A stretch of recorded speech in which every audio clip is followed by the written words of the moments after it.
Ողջույն, պատրաստում ենք կանաչ գրեչկայով հաց, նախորդ գրեչկան թրջում ենք գիշերը, առավոտյան այն արդեն բլենդում ենք, ուրեմն գրեչկան թրջում եք այնքան, որպեսզի ջուրը ծածկի գրեչկան, շատ չեք անում ջուրը, այստեղ էլ երևաց, որ շատ քիչ ջուր եմ արել, բլենդելուց հետո կրկին լցնում եք ամանի մեջ եւ այն ծածկում եք սրբիչով, կարող եք երկու սրբիչով ծածկել, որպեսզի միջավայրը տաք լինի ու ինքը բնական թթվի։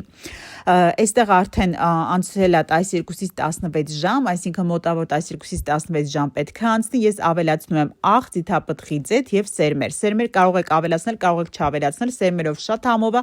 առանց սերմերի էլ է շատ համով։ Նորից ուրեմն արդեն լցնում եմ ամանի մեջ, որպեսզի եփեմ, ամանի միջելոց կեղտոտ չէ, ուղղակի ձեթից է այդպես եղել։ Այստեղ իմ հացը արդեն եփվել է։ Այստեղ փորձարկում եմ, չնայած գիտեմ, որ շատ համով է, որովհետև արդեն այս տարի ես 15 անգամ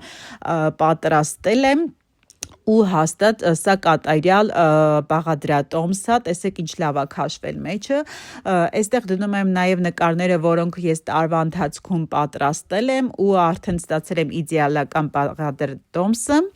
Շնորհակալություն նայելու համար, կարող եք փորձել, մանրամասը կգրեմ ներքևում։ Շնորհակալություն։